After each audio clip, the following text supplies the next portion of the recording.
शंकराचार्यं केशवं बादरायणं सूत्रभाष्यकृतौ वन्दे भगवन्तौ पुनः पुनः।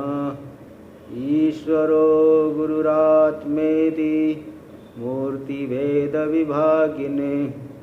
व्योमवद्व्याप्तदेहाय दक्षिणामूर्तये नमः। ओम शांति शांति शांति। विवेक चूड़ामणि में, जो कि वेदांत का प्रकरण ग्रंथ है, इसमें बताया जा रहा है कि वेदांत का जो अधिकारी है वो किस विशेषण वाला होता है। तो साधन चतुष्टय से संपन्न ही वेदांत का अधिकारी माना जाता है।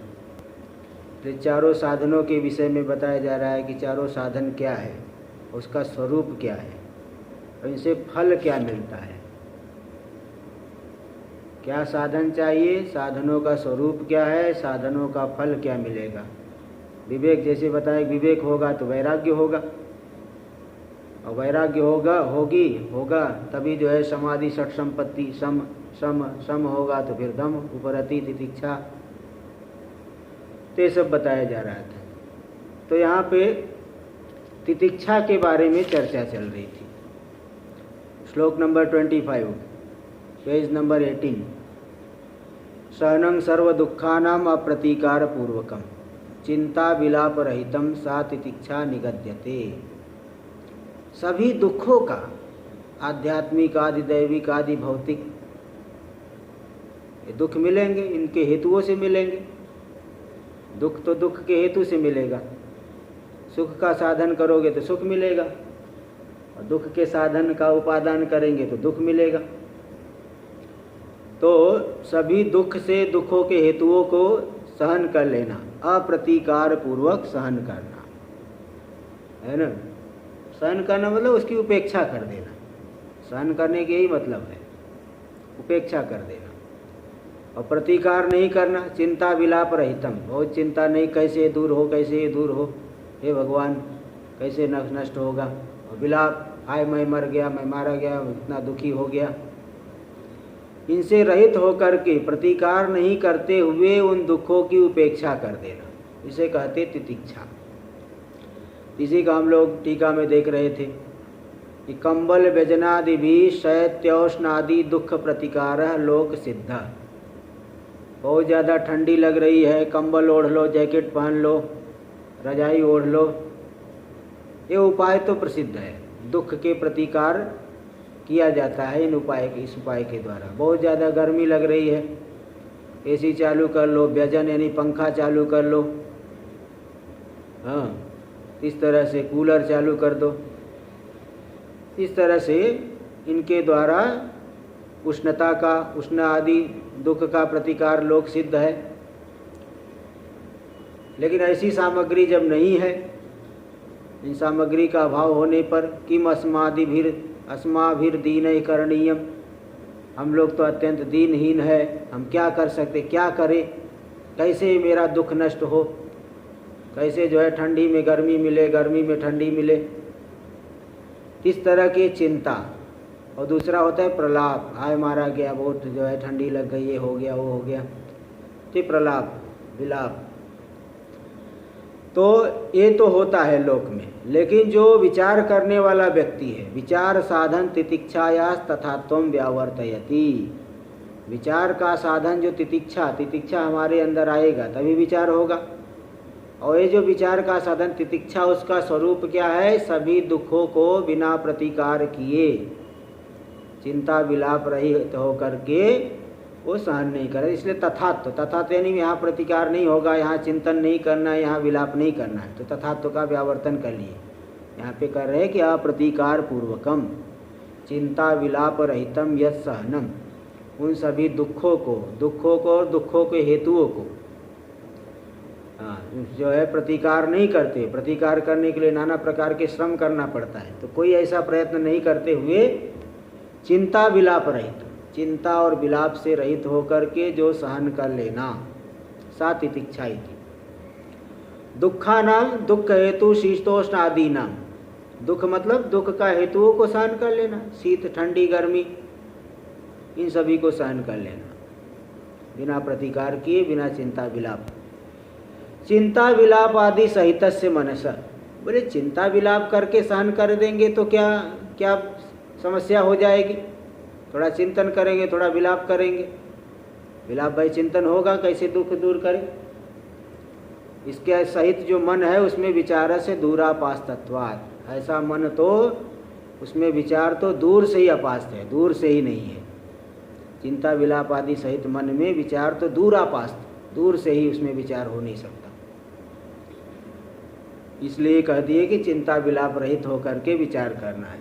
इसलिए कही है, अब ज़्यादा मन में संसार की आसक्ति है तो साधना करने गए और साधना की जगह साधन जुटाने में लग गए, ऐसा भी होता है।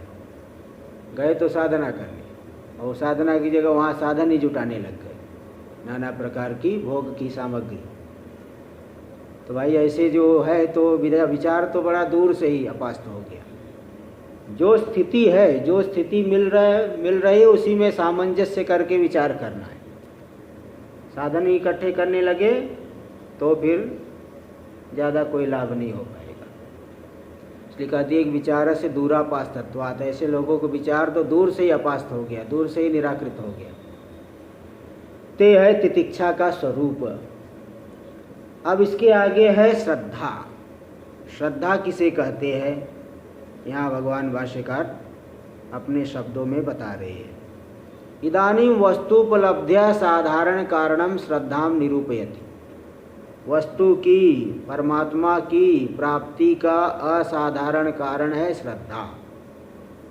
इसलिए कई जगह आता है कि तो मातृवद हितैषिणी, ये जो श्रद्धा है माता के समान हमारी हितैषी होती है। जैसे माता जो है अपनी संतानों को कोई कष्ट न हो हमेशा ध्यान रखती है, कोई कष्ट न होने पाए, इसी प्रकार ये श्रद्धा मातृवद हितैषिणी, माता के समान हित करती है ना।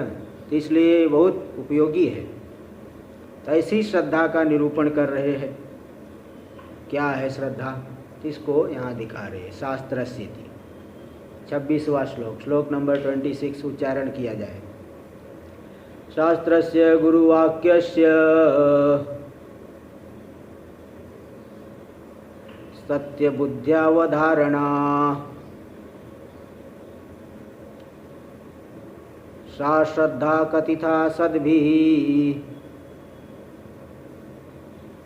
यया वस्तुपलभ्यते। हाँ, ये है श्रद्धा। शास्त्रस्य गुरुवाक्यस्य, शास्त्र के वाक्य को और शास्त्र का अनुसरण करने वाला जो गुरु का वाक्य है। शास्त्र क्या, यहाँ पे आप आत्मजिज्ञासु है तो यहाँ शास्त्र है उपनिषद, और उपनिषद का अनुसरण करने वाली गीता आदि। शास्त्र का मतलब कोई भी शास्त्र नहीं लेना, रहस्यवाणी जो उपनिषद, उपनिषद रूपी शास्त्र, उपनिषद और उपनिषद का क्या का अनुसरण करने वाले जो गीता आदि शास्त्र है, इनको लेना। जब उपनिषद, उपनिषद रहस्य विद्या होती है। रहस्य भवमिति रहस्यम, एकांत में जो है वो विद्या दी जाती है। सांसारिक लोग जो, बहुत सांसारिक बुद्धि वाले लोगों को नहीं दी जाती रहस्य विद्या, इसको रहस्य विद्या कहते हैं। ते जो उपनिषद है रहस्य विद्या, और उपनिषद का अनुसरण करने वाली जो स्मृतियाँ गीता है, अन्य भी जो योग वासिष्ठ आदि है, पुराणों में भी निरूपण हुआ है, ते जो शास्त्र हो है, इनमें जो वाक्य, इनका, इनमें जिनका प्रतिपादन किया गया है तात्पर्य रूप से, है ना, उसको निश्चय कर लेना कि यही ठीक है। और गुरु वाक्य से, गुरु का जो वाक्य, शास्त्र का अनुसारी, शास्त्र का अनुसरण करने वाला गुरु वाक्य लेना। ऐसा नहीं कि किसी जो है तांत्रिक गुरु के पास गए और कह दिए कि भाई यहाँ तो अघोर साधना करो, चलो, उसको यहाँ नहीं कह रहे।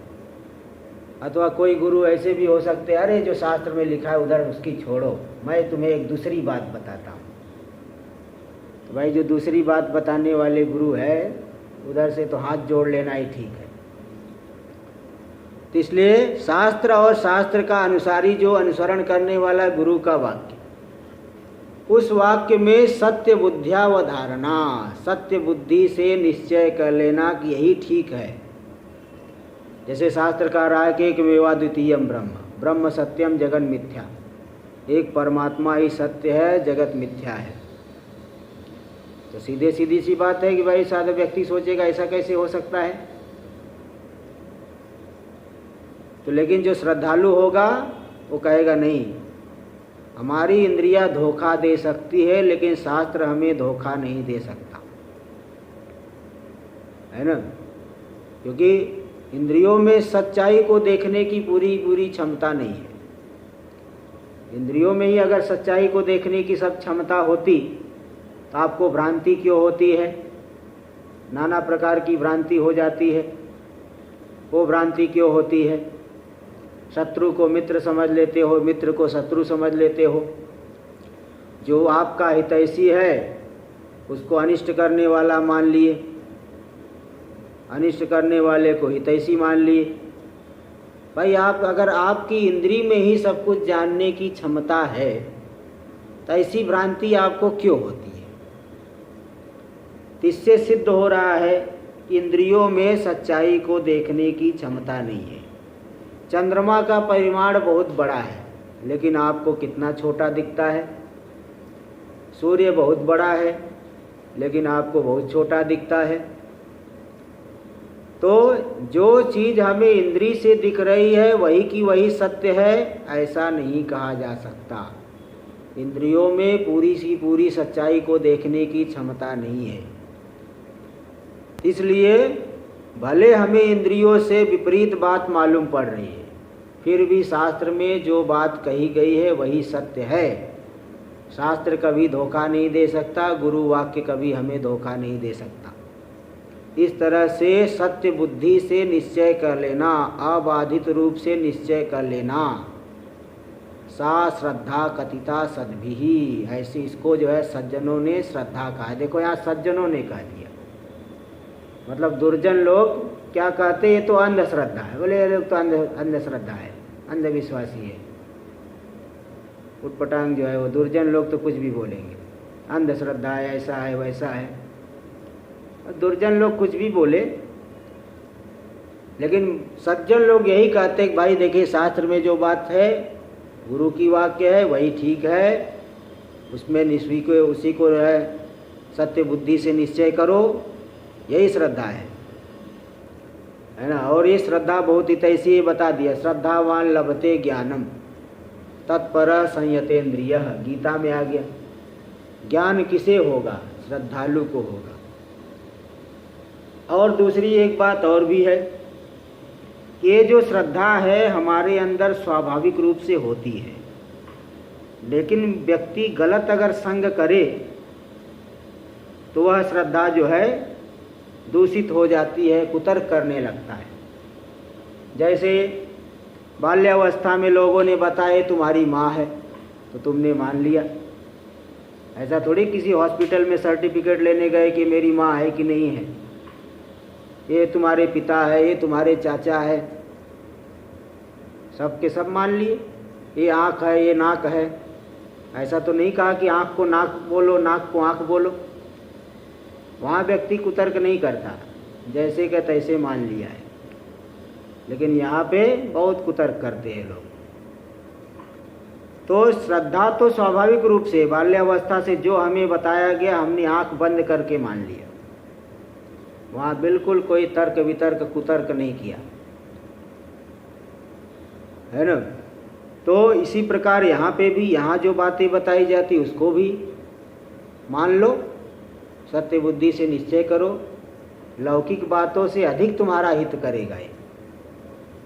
लौकिक जो श्रद्धा है, लौकिक जो विश्वास कर लिया आपने, उसकी अपेक्षा अधिक हित करेगा।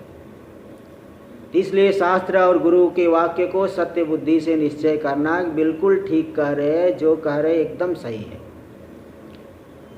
इसलिए गलत जो है मार्ग वालों का कभी संगति नहीं करनी चाहिए। जो लोग ऐसा निंदा करते हो शास्त्रीय परंपरा का, सनातन परंपरा की निंदा करें, ऐसे लोगों से तो संबंध ही मत रखो जहाँ तक हो सके। तो सज्जनों के द्वारा ये श्रद्धा कही गई। और श्रद्धा से मिलता क्या है? क्या मिलेगा श्रद्धा करने से? यया वस्तुपलभ्यते, जिस श्रद्धा के द्वारा वस्तु तत्व की उपलब्धि होती है, वस्तु तत्व का ज्ञान होता है, परमात्मा का ज्ञान होता है, परमार्थ लाभ जो कि सबसे बड़ा लाभ है। आत्मलाभात् न परम विद्यते, आत्मलाभ से बढ़ कर के दूसरा कोई लाभ बढ़ कर के नहीं है। आत्मलाभ से बढ़ कर के दूसरा कोई लाभ नहीं है। इसलिए यया वस्तुपलभ्यते, जिस श्रद्धा के द्वारा, यया श्रद्धया, जिस श्रद्धा के द्वारा वस्तु की उपलब्धि होती है, परमार्थ लाभ, परमात्मा की प्राप्ति होती है, यही है श्रद्धा। श्रद्धा का देखो स्वरूप बता दिए, श्रद्धा का फल बता दिए। टीका में देखा जाए, लोकेपि आप्तवाक्ये विश्वासा भावे नैव तदनुसारेण प्रवर्तते पुरुषः।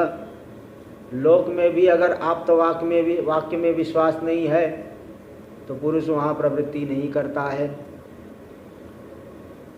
विचारादौ, आप्तवाक्य, आप्त मतलब आप्त का अर्थ पहले बता चुका हूँ। आप्त मतलब यथार्थ वक्ता, यथार्थ जो सही सही बोलने वाला है, ठीक बोलने वाला। आप्त पुरुष यथार्थ वक्ता, तो झूठ नहीं बोलता है, तो सही तो बता रहा है। कहीं आप जा रहे हो रास्ते में, आपने रास्ता पूछा, भाई किधर से जाना है? जैसे यहाँ हम ऋषिकेश में पूछे किसी से, या कोई पूछे त्रिवेणी घाट कैसे जाना है, तो जानने वाला तो बता देगा।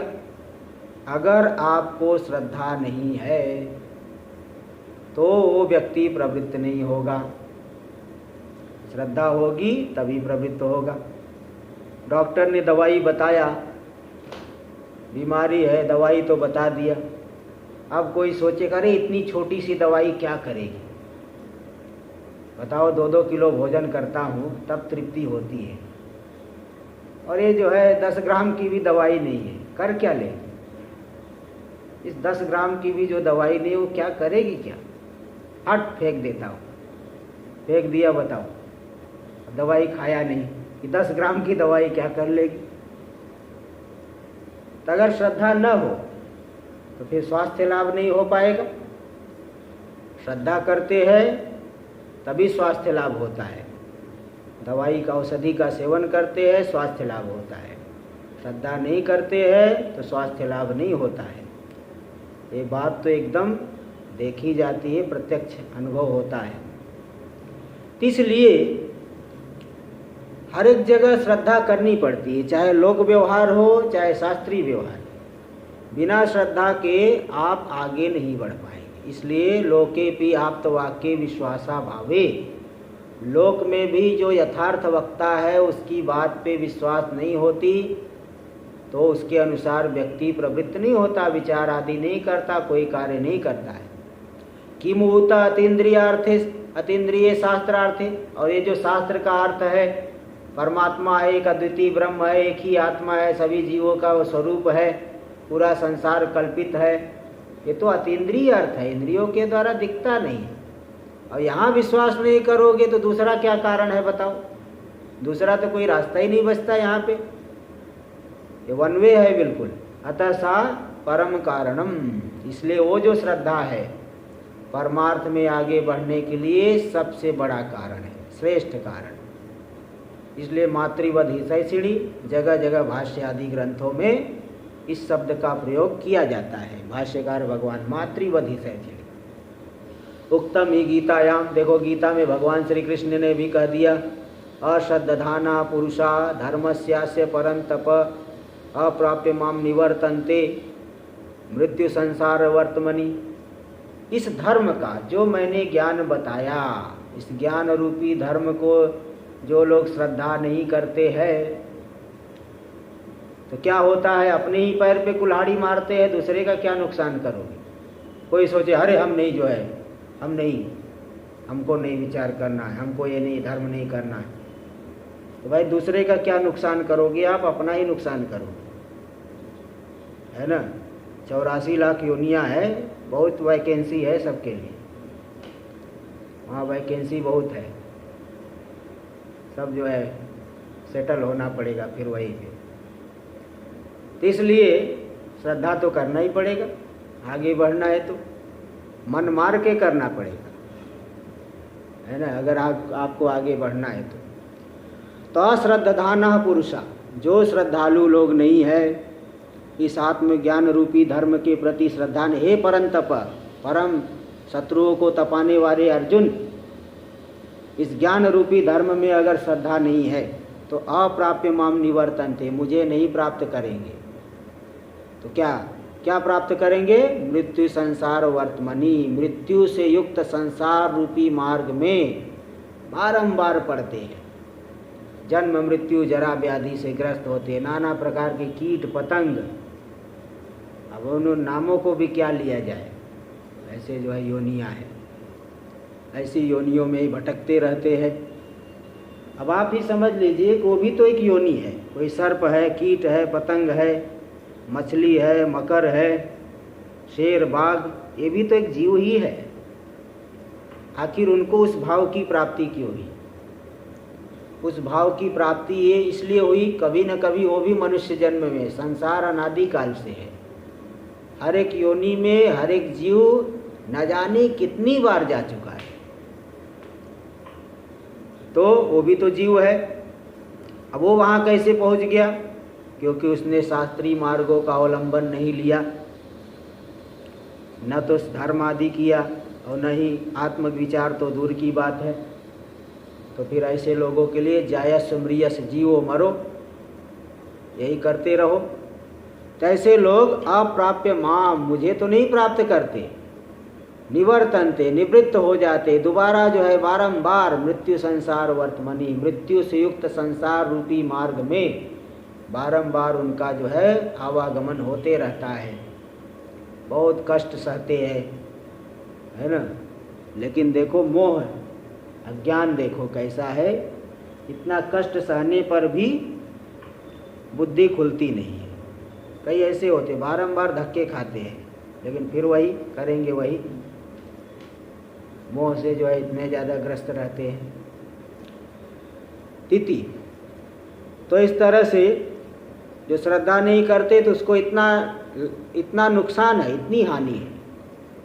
लेकिन जो श्रद्धा करने वाला है, यश तावत् शांतो दांत उपरत तितिक्षु, जो शांत है, जिसका अंतःकरण निगृहीत है, दांत है, बहिरिंद्रियों का भी जिसने निग्रह कर लिया है, उपरतः, उपरति है, जिसके अंदर, उपरति का अर्थ बता दिए कि बाह्य विषयों का आलंबन नहीं लेता है, परमात्मा का ही आलंबन लेता है, और तितिक्षु, शीतोष्ण आदि सभी दुखों को बिना प्रतिकार किए सहन कर लेता है बड़े ही धैर्य से।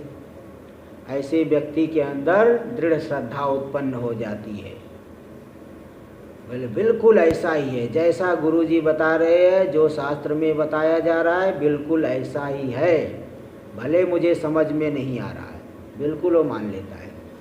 सैव ब्रह्मैकमेव सत्यम तदेव त्वम अन्यत मिथ्या, उसको जब गुरु बता दिए कि देखो एक ब्रह्म ही सत्य है, ब्रह्मैकमेव सत्यम, एक ब्रह्म, एक परमात्मा ही सत्य है ना। फिर मैं क्या हो? तदेव त्वम, तुम भी वही हो, तुम परमात्मा रूप हो। क्षेत्रज्ञम चापि माम विद्धि, जीव कोई अलग से थोड़ी है, परमात्मा ही जो है, आत्मा ही जीव भाव को प्राप्त कर लिया ज्ञान से। जंगल में कोई भटक गया, जंगल का राजा जंगल में भटक गया, राजा है कोई, अपने ही राज्य के जंगल में भटक गया।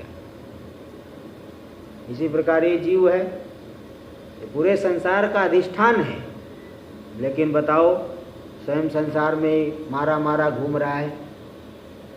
तो तदेव त्वम, गुरु यही बताते हैं कि एक ही सत्य ब्रह्म सत्य है, वही तुम हो, अन्य सर्वम मिथ्या, बाकी सब चीज़ें मिथ्या है, सब के सब मिथ्या है।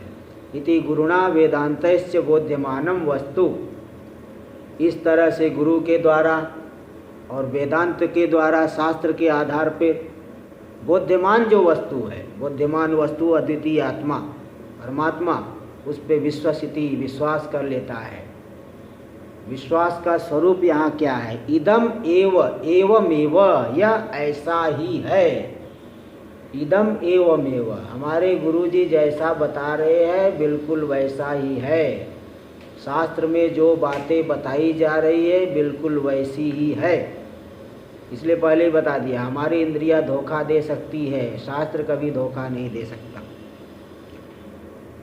प्रत्यक्ष प्रमाण आपको धोखा दे सकता है, शास्त्र में धोखा देने वाली बात नहीं है। इसलिए वो विश्वास कर लेता है इदम एवमेव, यह ऐसा ही है, जो बता रहे बिल्कुल ठीक है। तो जो जिसके अंदर शम दम उपरति तितिक्षा है उसके अंदर ये श्रद्धा होती है। और जिस व्यक्ति के अंदर शम नहीं, दम नहीं, उपरति नहीं, लालायित घूम रहा है, थोड़ी थोड़ी चीज़ों के संग्रह में लगा हुआ है, शास्त्र की बात क्या मानेगा?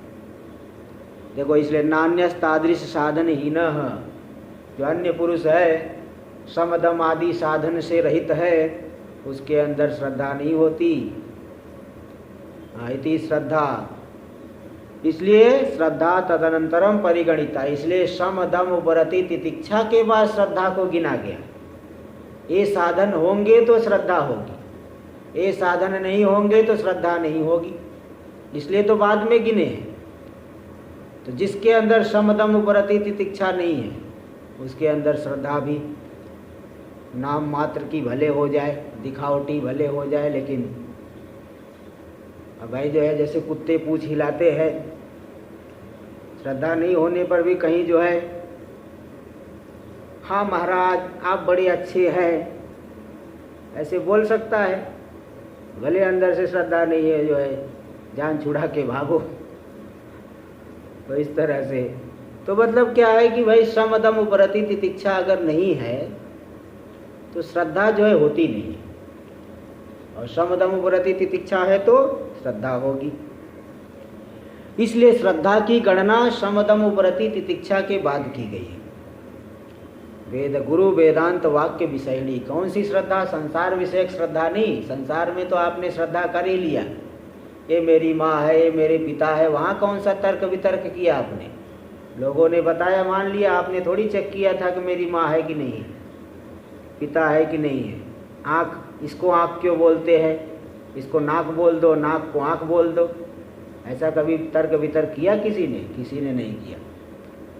तो लोक में तो करते ही हो, लेकिन यहाँ पे शास्त्र में जब पारमार्थिक बातें बता रहे तो वहाँ भले न करे। तो क्यों नहीं कर रहा है? क्योंकि शम दम उपरति नहीं है, और जिसके अंदर है उसके अंदर श्रद्धा भी हो जाती है।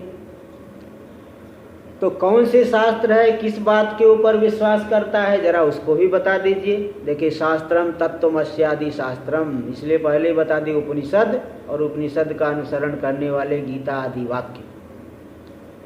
हाँ, तो तत्वमस्यादि जो शास्त्र महावाक्य है ना, और ये और गुरु वाक्यम तद अनुसारी, और गुरु का वाक्य, कौन सा गुरु का वाक्य? जो शास्त्र का अनुसरण करने वाला है ना। कोई अन्य बातें फालतू बातें बताए वो वाक्य नहीं लेना, ऐसे गुरु से तो दूर रहिए। क्या बताते हैं गुरु जी? शास्त्र के अनुसार ही बताते। देखो, नासी त्वम संसारी, तो त्वम संसारी न असी, तुम संसारी नहीं हो, फिर क्या हो? किंतु नित्य शुद्ध बुद्ध मुक्त स्वभावं परं ब्रह्मैव, तुम नित्य शुद्ध बुद्ध मुक्त स्वभाव, नित्य जो नित्य है, बुद्ध मतलब ज्ञान स्वरूप है। बुद्ध का मतलब वो बुद्ध भगवान नहीं लेना, बुद्ध मतलब ज्ञान स्वरूप। और मुक्त, मुक्त यानी कोई बंधन नहीं है, ऐसे स्वभाव वाले पर ब्रह्म हो तुम, व्यापक आत्मा हो, परमानंद रूप हो। देखो, ये तो अनुभव कर सकते हो भाई, जो है आप तादात्म्य को छोड़ो, आपको परमानंद रूपता का अनुभव होगा। जैसे जैसे तादात्म्य छोड़ोगे शरीर आदि से, वैसे वैसे आपकी सुख रूपता की अभिव्यक्ति अधिक से अधिक होती रहेगी। इसलिए तुम नित्य शुद्ध बुद्ध मुक्त स्वभाव वाले परब्रह्म ही हो। अन्य सर्वम मिथ्या, पूरा संसार जो दिख रहा है मिथ्या है, किसी के हाथ में आज तक आया नहीं, तो तुम्हारे हाथ में कहाँ से आएगा? जब किसी के हाथ में नहीं आया संसार, तो तुम्हारे हाथ में कहाँ से आ जाएगा? संसार से कोई सुखी हुआ नहीं आज तक। कोई अगर सुखी हुआ है तो साधना करके सुखी हुआ है। हाँ, इसलिए बड़े बड़े जो महापुरुष हुए हैं, कबीरदास है ना, तुलसीदास, अन्य बड़े बड़े जो है शंकराचार्य जी, अन्य सब देखो क्या दिखाए, संसार से सब विरक्त थे। कोई ऐसा व्यक्ति नहीं है कि जो रागवान हो और सुखी हो। बड़े बड़े राजा भी रागवान थे, दुखी हुए। इसलिए गुरु बताते हैं कि नासी तुम संसारी, तुम संसारी नहीं हो, किंतु नित्य शुद्ध बुद्ध मुक्त स्वभावम परम ब्रह्मैव, जो परमानंद रूप है, शुद्ध है, ऐसे व्यापक पर ब्रह्म रूप हो, और बाकी सब का सब मिथ्या है। अन्यत सर्वम मिथ्या, ये है गुरु का वाक्य, जो कि शास्त्र का अनुसरण करने वाला इत्यादि वाक्यम। तो उस वाक्य को क्या करेगा? एकदम सत्य बुद्धि से निश्चय, बिल्कुल ठीक है, सही कह रहे हैं, भले मुझे समझ में आए चाहे ना आए। वैसे तो समझ में क्यों नहीं आएगा, विचार करने वाले समझ में तो आ ही जाएगा। हाँ, तो इसलिए सत्यम, वह गुरु वाक्य सत्य है, अबाधितार्थ बोधकम, त्रिकाला बाध्य अर्थ का बोध कराने वाला। गुरु की बात तीनों कालों में सत्य ही है, ऐसा उसकी बुद्धि होती थी। बुद्धिया, इस बुद्धि से निश्चय कर लेगा कि यही ठीक है। तो इस बुद्धि से जो निश्चय किया, अवधारणा दृढ़ विश्वास, वही है श्रद्धा, उसे ही कहते श्रद्धा। यही श्रद्धा है। यह वस्तु उपलब्धते, इस श्रद्धा के द्वारा क्या मिलता है? परमार्थ लाभ, पारमार्थिक लाभ होता है, वस्तु परमात्मा की प्राप्ति। तो इसलिए सा श्रद्धा इति सद्भी कथिता, जिसके द्वारा परमात्मा की प्राप्ति होती है, ऐसा जो दृढ़ विश्वास है शास्त्र और गुरु वाक्यों में, वही उसे ही सज्जनों ने श्रद्धा कहा है। विद्वानों ने, मनीषियों ने उसे श्रद्धा शब्द से परिभाषित किया है। ये श्रद्धा का स्वरूप हुआ, श्रद्धा का फल हुआ। अब ये बताइए, षट संपत्ति में एक रह गया, क्या रह गया? समाधान। तो समाधान क्या है? समाधान किसे कहते हैं? समाधान का मतलब ये क्वेश्चन आंसर वाला समाधान नहीं समझना। समाधान का एक विशेष स्वरूप देखिए, बता रहे हैं। एतादृश श्रद्धावतैव समाधानम सम्यक सिद्ध्यति, इस प्रकार की जिसके अंदर श्रद्धा है, ऐसे व्यक्ति को ही समाधान ने चित्त एकाग्र होगा, दूसरे का चित्त एकाग्र नहीं होगा। चित्त जो है मतलब एकाग्र मतलब सर्वदा जो है ब्रह्म में स्थित हो जाए, बिना प्रयत्न के, ज़्यादा प्रयत्न नहीं करना पड़ेगा, ब्रह्म में स्थित हो जाएगा। जैसे जिसको ध्यान लगाने का अभ्यास हो गया है, पहली बार ध्यान लगाया तो जल्दी ध्यान नहीं लग रहा था, अभ्यास करते करते जो है ऐसा अभ्यास हो गया कि तुरंत ध्यान लगा लेता है। ऐसे ही जो है ये जो है, जब श्रद्धा दृढ़ हो गई, जितनी दृढ़ श्रद्धा है, तुरंत मन वहाँ पे एकाग्र होता है, समाहित हो जाता है। तो इस तरह की श्रद्धा वाले पुरुष को चित्त जो है समाहित हो जाता है, समाधान हो जाता है। समाधानम सम्यक सिद्ध्यति, उसके समाधान, चित्त की एकाग्रता सम्यक रूप से सिद्ध होती है। इति, इसलिए तदनंतरम समाधान निरूपयति, श्रद्धा होगी तभी चित्त समाहित होता है, श्रद्धा नहीं होगी तो नहीं होता है। इसलिए श्रद्धा के बाद समाधान का निरूपण कर रहे हैं। समाधान किसे कहते हैं, उसका फल क्या है, ये सब बता देंगे। सम्यक इति, श्लोक नंबर 27 देखिए। सम्यगास्थापनं बुद्धे शुद्धे ब्रह्मणि सर्वदा तत्समाधानमित्युक्तं न तु चित्तस्य लालनम् सम्यक आस्थापनम बुद्धे है, हमारी जो बुद्धि है, एक बुद्धि रूपी जो अंतःकरण है, जिसके द्वारा हम सभी बाह्य इंद्रियों से जो जो विषय का ग्रहण करते हैं, बुद्धि के द्वारा ठीक है कि ठीक नहीं है ऐसा निश्चय किया जाता है। तो ऐसी जो बुद्धि है, उस बुद्धि को कहाँ स्थापित कर देना? शुद्ध ब्रह्म में। शास्त्र में अत्यधिक श्रद्धा है तो वहाँ पे एकाग्र हो जाएगा मन, शुद्ध ब्रह्म में सर्वदा स्थापन कर देना, बिना किसी प्रयत्न के स्वाभाविक रूप से स्थापित हो जाए, है ना। जब श्रद्धा नहीं है तो भले 1 मिनट में ये मन हट जाएगा, लेकिन जिसको दृढ़ श्रद्धा है लंबे समय, जैसे बता दिया, पहली बार ध्यान कर रहा था नहीं लग रहा था, ध्यान करते करते ऐसा अभ्यास हो गया कि बहुत एकदम एकाग्र होके लंबे समय तक ध्यान कर लेता है।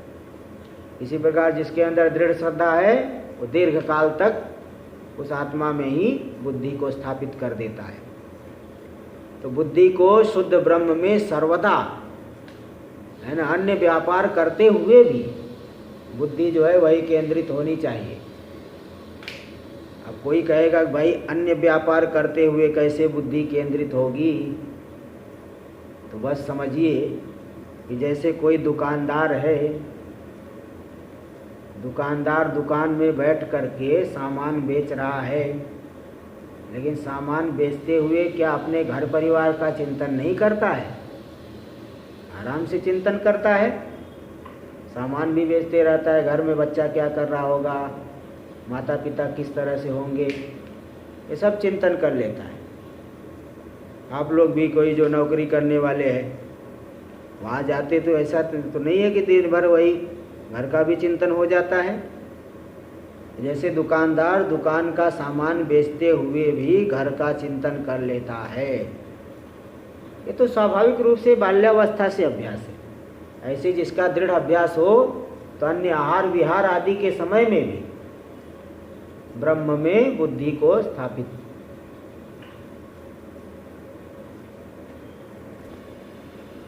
तो ये बताया जा रहा है कि ये बता रहा था कि जैसे दुकानदार है दुकान का कार्य करते हुए भी चित्त को जो है घर में स्थापित रखता है, घर की बातें भी सोचता रहता है, ऐसे ही आहार विहार इतना ज़्यादा अभ्यास हो जाता है कि आहार विहार करते हुए भी वो परमात्मा में चित्त हमारा केंद्रित रहता है।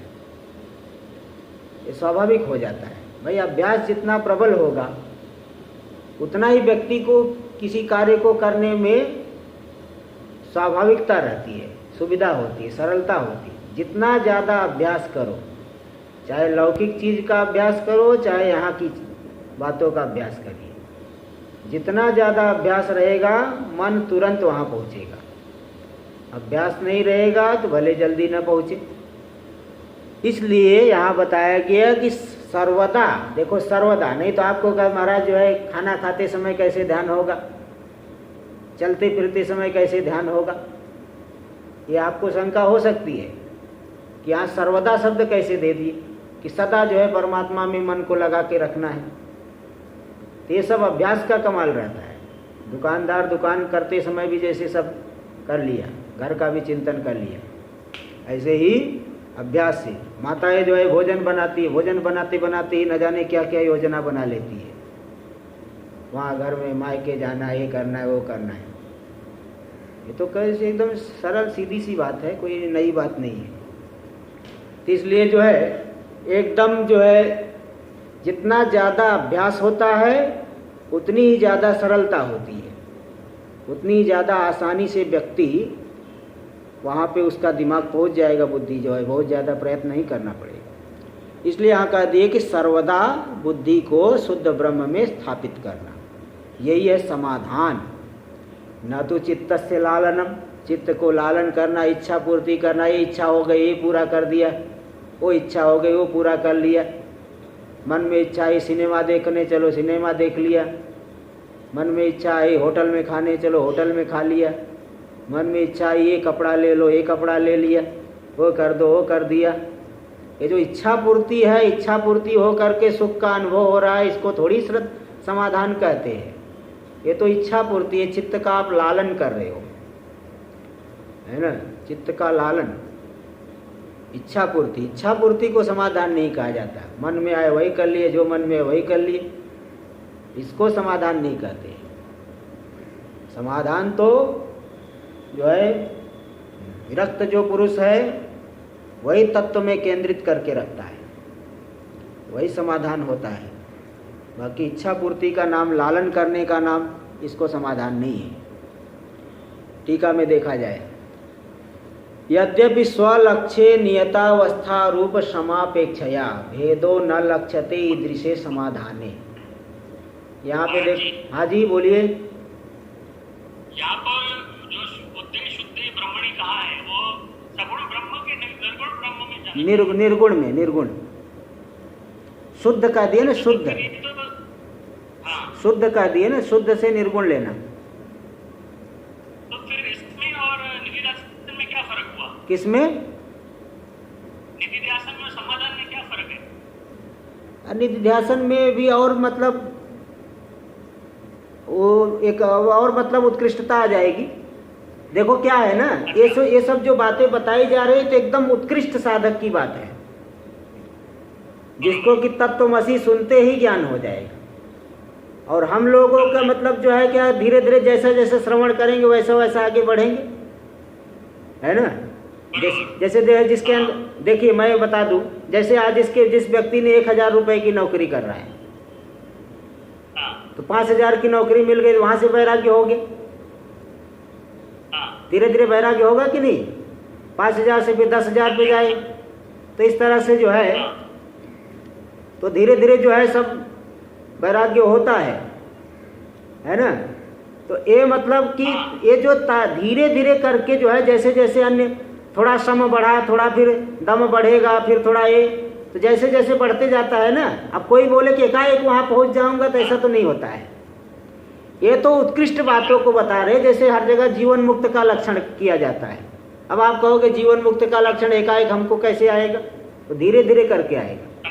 हाँ, तो इसलिए साधन अवस्था में थोड़ी रहेगी और श्रवण आदि भी करते रहेंगे, थोड़ा और बढ़ते जाएगा। पंचदशी में इसीलिए आया है, पंचदशी में बताया है कि जैसे अगर आपके अंदर साधन चतुष्टय नहीं है तो भी श्रवण करते करते आ जाएगा। पंचदशी में ये बात आई है, जिसके अंदर साधन कमी है, श्रवण आदि करते करते धीरे धीरे वो वैराग्य बढ़ेगा, विवेक करते जाएगा, समाधि भी बढ़ते जाएंगे, तो धीरे धीरे बढ़ता है ना। हाँ, एकाएक तो कोई ऐसा होता नहीं है।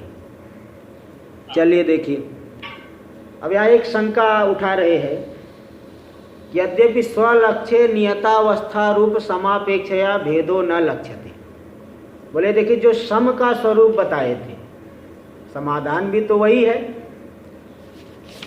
जो सम का स्वरूप बताया गया था, श्लोक नंबर ये था कितना की, हाँ 22, श्लोक नंबर 22 में आया था, विरज्य विषया व्रातात दोष दृष्टिया मुहुर्मुहु। विषय समुदाय में दोष दर्शन करके वैराग्य की प्राप्ति करके स्वलक्ष्य में मन को स्थापित कर देना, यही सम है।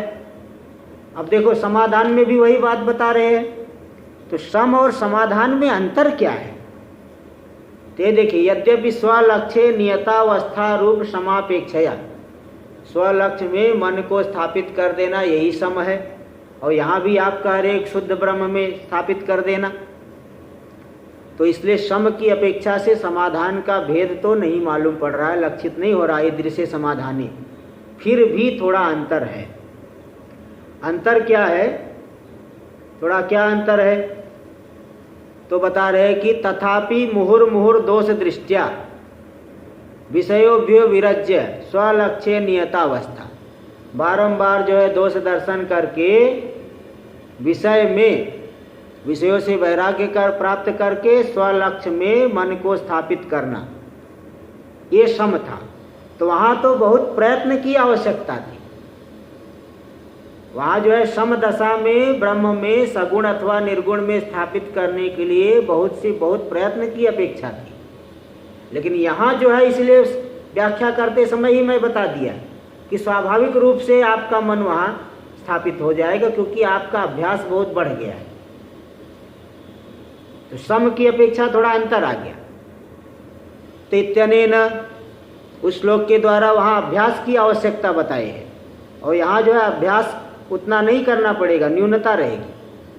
यतो यतो निश्चरति मनश्चंचलम स्थिरम ततस्ततो नियम्य तदात्मन्येव वशम नयेत्। गीता में भी आ गया, यतो यतो निश्चरति, जिस जिस विषय रूपी निमित्त को लेकर के आपका अंतःकरण बाहर जा रहा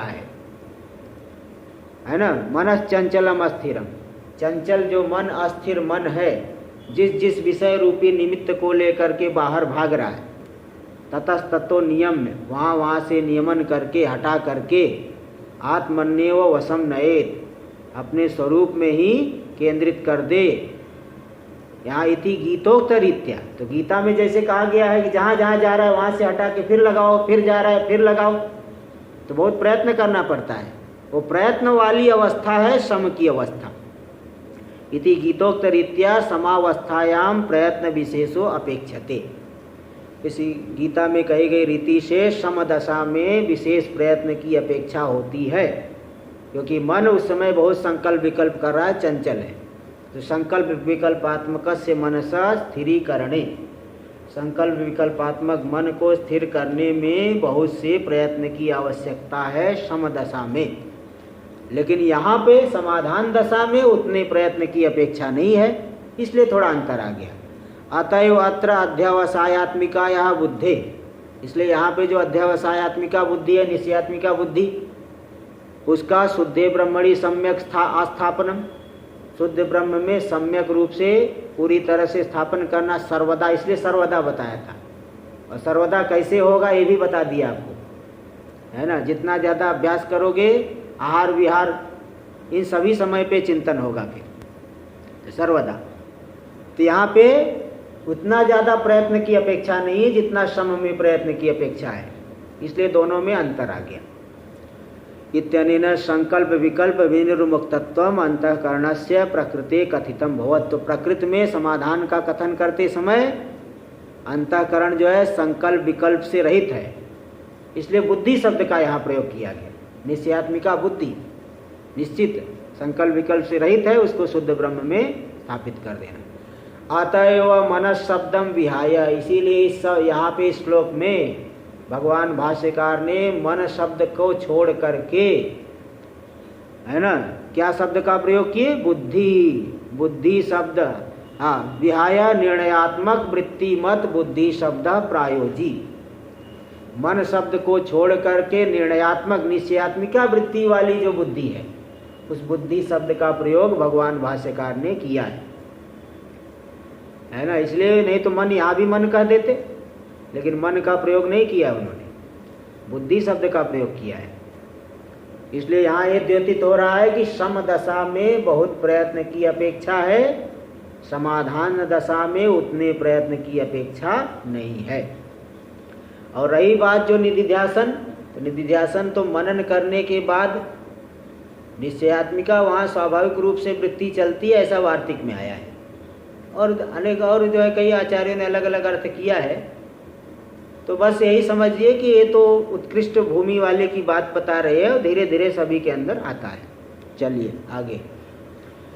तत्रापि शुद्धे ब्रह्मणि, देखो, और मन का सम का कहते समय शुद्ध लो चाहे सगुण लो, निर्गुण लो अथवा सगुण में स्थापित करना, यहाँ तो शुद्ध में ही स्थापित करना, ऐसा बता दिया। अतएव अत्र, अच्छा ये तो हो गया। हाँ, तत्रापि शुद्धे ब्रह्मणि इति निर्गुणम कथ्यते, और यहाँ पे भी जो है शुद्धे ब्रह्मणि ऐसा शब्द का प्रयोग करके निर्गुण ब्रह्म का कथन किया जा रहा है। सर्वोपाधि विनिर्मुक्तम, जो सभी उपाधियों से रहित है, ऐसे निर्गुण ब्रह्म में ही बुद्धि को स्थापित करना। और सम का कथन करते समय निर्गुण अथवा सगुण दोनों दिए थे टीका में। सम निरूपणा वसरे स्वलक्ष्य नियतावस्था इत्यनेन, सम का जब निरूपण कर रहे थे तो वहाँ पे स्वलक्ष्य नियतावस्था ऐसा जो बताए थे, तो सगुण भी लिया गया था अथवा निर्गुण लिया गया था। सगुणे नियतावस्थाने भी शांतत्व मनसो वक्तुम शक्यम, चाहे सगुण में लगा दो चाहे निर्गुण में लगाओ, मन तो शांत हो जाएगा। तो वहाँ सगुण में भी मन शांत हो जाएगा। जैसे जो व्यक्ति जो है कोई विष्णु भगवान का ध्यान कर रहा है, कोई गणेश जी का ध्यान कर रहा है, कोई शिव जी का ध्यान कर रहा है, तो सगुण में मन को लगाने से भी शांत होता है। जरूरी नहीं कि निर्गुण में ही मन को लगाओ शांत होगा, लेकिन यहाँ समाधान का कथन करते समय सगुण की बात नहीं है बल्कि निर्गुण की ही बात है। तो दोनों में अंतर एकदम स्पष्ट परिलक्षित हो गया, एकदम स्पष्ट अंतर है। समाधान अलग है, सम अलग है। और दूसरी बात, सम इति साधनम कथ्यते, सम तो साधन है, समाधानम तस्य फलम, समाधान उसका फल है, मतलब तस्यो परिपाक, सम की जो परिपक्व दशा है वो हो गया समाधान। सम तो जो है परिपक्व दशा नहीं है, समाधान परिपक्व दशा है। इसलिए दोनों में बहुत अंतर है, ऐसा नहीं समझे कि दोनों में कोई अंतर नहीं। तो यहाँ पे ये समाधान का स्वरूप बताए। और फिर आखिरी में श्लोक में दिए थी न तो चित्तस्य लालन, चित्त को जो है वांछाओं की पूर्ति कर लेना, जो मन में आया वही तुरंत पूरा करने में लग जाना, ये कोई जो है उचित नहीं है ना। जैसे जो है कई लोग ऐसे भी है, आपको बता दूँ वास्तविकता, वेदांत सुनने आते हैं तो कुतूहल मात्र से चलो देखते हैं, एक दिन देख के आते हैं क्या वहाँ चल रहा है। ऐसे भी लोग होते हैं, अब मैं कई देखा, आजमा के देखा हूँ, ऐसी बात नहीं है। कई लोग कुतूहल, अरे देखते हैं, चलो देखते हैं क्या क्या। आवाज नहीं आ रही है? आवाज नहीं आ रही? आवाज अच्छा, एक मिनट, अब आ रही? अब आ रही राजू भाई, साय जी? अरे छोड़ो यार, बंद करो।